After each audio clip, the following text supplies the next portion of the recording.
Hey everyone, it's Nathan here. Look, the dangers from wildfires are serious, but so is our commitment to be prepared and ready to respond. I'm fortunate today to be here with Brad, one of our CAL FIRE firefighters, a leader in our effort, a captain with the Helitac team.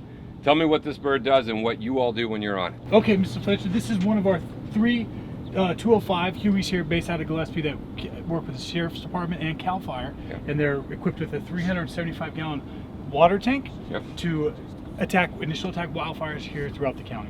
Good afternoon. I want to thank everyone for joining us. I'm Nathan Fletcher, Chair of the San Diego County Board of Supervisors.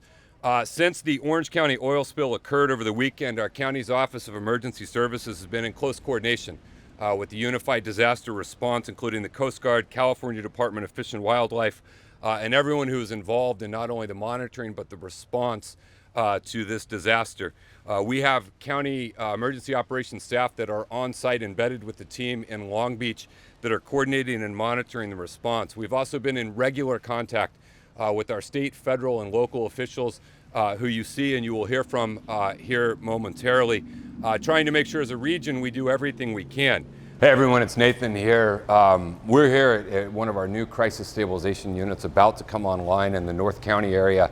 The goal is in building a better way for behavioral health is that we have the array of services that people need, and we want to have a place that can divert you from jail, divert you from the emergency room, divert you from a locked inpatient psychiatric bed, and these crisis stabilization units can provide that option. Right here you see a beautiful location, you see a welcoming location, you see an environment where people will come in at a state of crisis and distress, and we'll have the time to invest in stabilizing them, understanding them, connecting with them. So tonight I am announcing that our county government is providing all 18 cities in San Diego a standard agreement to rapidly open homeless support sites without delay. You provide the structure. You provide the structure, and your county government will be here to provide the behavioral health services. Now, for those cities with limited resources who say, we don't have the funds to set up shelters, safe parking, safe camping, tonight I am announcing that our county government is making available $10 million in grants for cities to kickstart their efforts. Thank God we're still going, and we hope we can keep going another 10, 11 years. Another 10, 11 years. Yeah. This is a part of the community out there, and I talked to a lot of folks enjoying their lunch and talked to folks in line. Met another cat from Arkansas. Yeah, I mean, that's what I love most about, this business is that you meet people from all walks of life, all races, and that's the beauty of food. There's no racial boundary with food. Everybody loves good food, especially barbecue. And, I tell people that it's not a black business, it's a black-owned business, but it's a business for everybody. I like to just see people enjoy the food. Hey, everyone, I hope you are doing well. Nathan here. I've got a preview of some of the items that are going to come before our board on our February 8th and February 9th meeting. As you probably heard, Sheriff Bill Gore has retired. On Tuesday, our board is going to debate and consider outlining the process for how we will go about filling this temporary vacancy.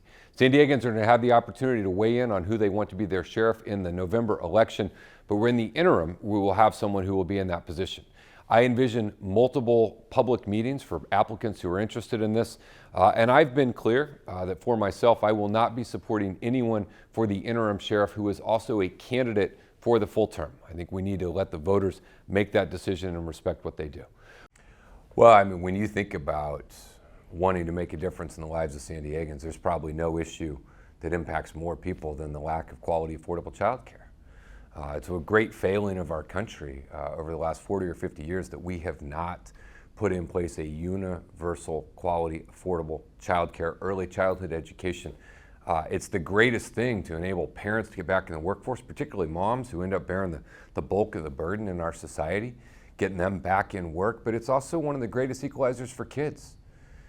This is where you take your kids to be safe and to thrive and to grow, but it can help them learn their alphabet and their colors and math and learn how to read and get ready. So when they start kindergarten, they're at grade level, they're ready to thrive.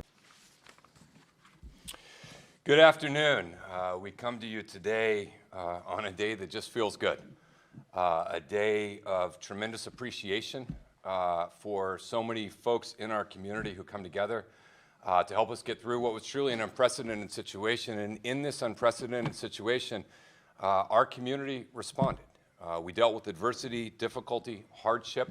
And while COVID-19 remains, and while we will continue our efforts around testing and vaccination and monitoring cases and hospitalizations, today with the retiring of the blueprint signifies a massive step forward as a community in returning to what normal was pre-COVID-19. Hey everyone, it's Nathan here. You know, I'm a really proud veteran of the United States Marine Corps, and now am not only a veteran who served, but I'm a Marine Corps dad, with my son proudly serving our country. And you know, veterans bring a lot, the notion of service, of sacrifice, of appreciation, of willingness to risk themselves for others, and it's something you carry with you for your whole life. And American Legions of VFW Post are a really integral part of our community.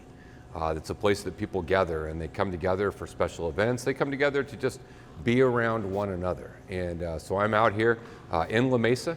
We are at the La Mesa Veterans Club. This is a unique location in that it is both the American Legion Post and the VFW Post together. Thank you. It is a tremendous honor to be selected to lead the San Diego County Board of Supervisors. And as the new chair of the board, I will work tirelessly for a county with more opportunity, more fairness, more equity, and more justice. For many decades now, the county has been governed by a very conservative Board of Supervisors, and the voters elected them, and they governed consistent with their values. But times change, and now the voters have elected a new group of more progressive supervisors, and we will govern consistent with our values. Let me be clear, our values begin with a commitment to building a future where everyone is treated as equal, where everyone belongs. Regardless of your country of birth, your immigration status, your indigenous roots, the color of your skin, your gender, sexual orientation, or your economic status, we are absolutely and unequivocally committed to a county government that you know represents and cares for you. Well, I believe in my heart that we can make change happen, and I know we will see progress. It won't happen overnight. No single person, no one election will undo or change a culture decades in the making, but rest assured, our county government is now beginning to move in the right direction. I believe in government as an institution of good.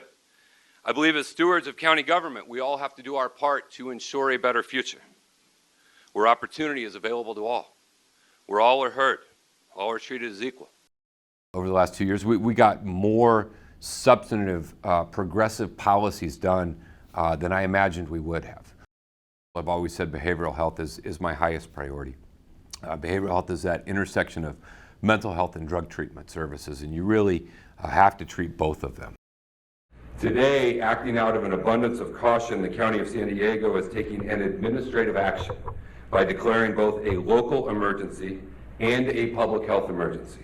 We declared a public health emergency before we had a single diagnosed San Diego COVID case because I knew what was coming and I knew we had to work to get ahead of this. When you know in your heart that something is right and you believe it's what's in the county's interest, you've got to be willing to step right into the face of fierce opposition. Hi, it's Nathan Fletcher, San Diego County Supervisor, and my pronouns are he, him, his. Unfortunately, many people at an early age are taught that gender identity follows the traditional male-female construct. But our society's understanding of identity is progressing, and so should our language. My county supervisor's office is taking a step forward on our journey to a more inclusive and welcoming San Diego County. I, along with each member of my team, now have our pronouns included with our biographies on the website at supervisornathanfletcher.com, and our pronouns are also included in our county email signatures. Throughout this pandemic, mental health challenges and substance abuse have been rising, and it's now time we rise to meet this challenge. Even before COVID, as a candidate for this office, I made clear my highest long-term priority is rebuilding San Diego's behavioral health system, the combination of mental health and drug treatment services. Right now, an underfunded and outdated system just shuffles patients, especially those experiencing homelessness, from one crisis institution to the next without making a lasting difference. Last year, we launched a $25 million behavioral health impact fund designed to jumpstart an expansion of critically needed care. Hey everyone, it's Nathan. We're here at the Convention Center, collaborative effort with the mayor, city firefighters, county public health workers trying to vaccinate our unsheltered.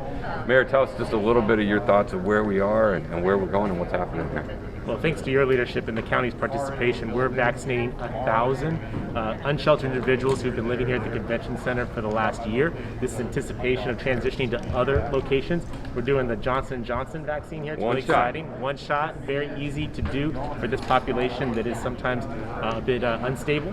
This is a huge leap forward in our efforts to defeat COVID-19. Wouldn't be possible without a county-city collaboration. I'm very grateful. Well, and I want to thank you, Mayor. I want to thank the city, the partnership we have here, city, county, healthcare providers. You got firefighters and lifeguards giving shots, nonprofits here helping. This is the community coming together to respond to COVID, and we really appreciate all you all have done and continue to do. And we'll continue to do. Continue to do. Thanks. I mean, look, we are far ahead of Los Angeles in the number of folks vaccinated. You know, 63% of all eligible population have got at least their first dose. That is significantly ahead of LA. And look, just in general, we're better than LA. We're a better place to live.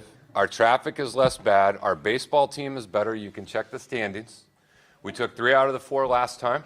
And our overall COVID case rate is lower than LA.